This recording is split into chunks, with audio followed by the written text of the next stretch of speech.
you're gonna see a lot of that.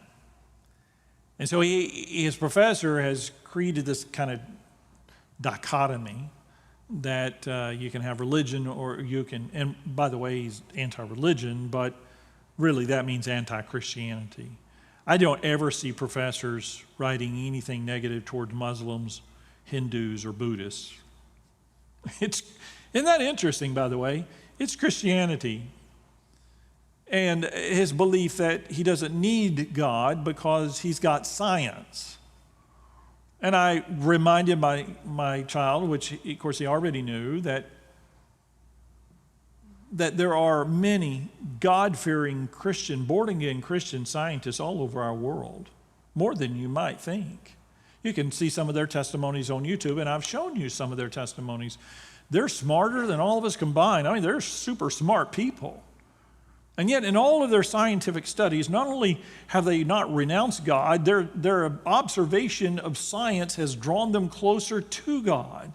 The inevitable conclusion that the order of all things proves God's existence. I think in the end, if we want to renounce God, we're going to find a way to renounce Him. Don't let your blessings in your life blind you to our need for our God. All right. Any comments or questions before? Yes. Yes, Judy.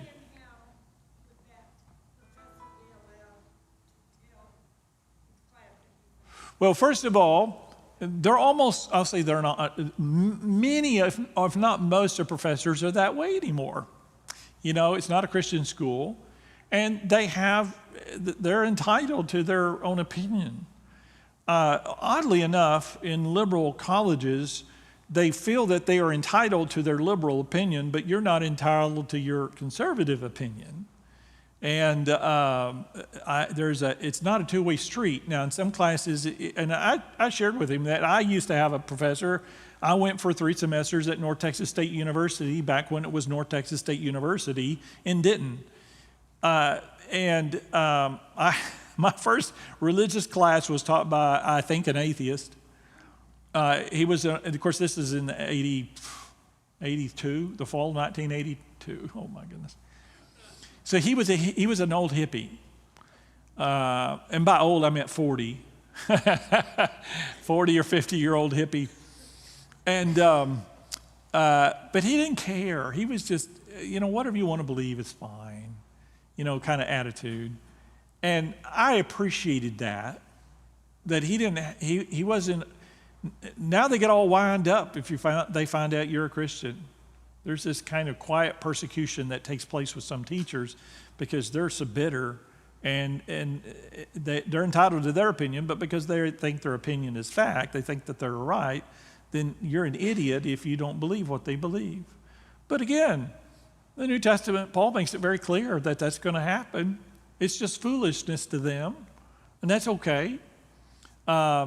But it makes me sad, but it is what it is. Oh yes, in college you get a lot of that. Yeah, it is what it is. I'd send him to a good Christian school, but we can't afford those. But he's going to encounter it sooner or later. Might as well face it now. All right, that concludes our Bible study time for tonight. If you would take your prayer list for the week.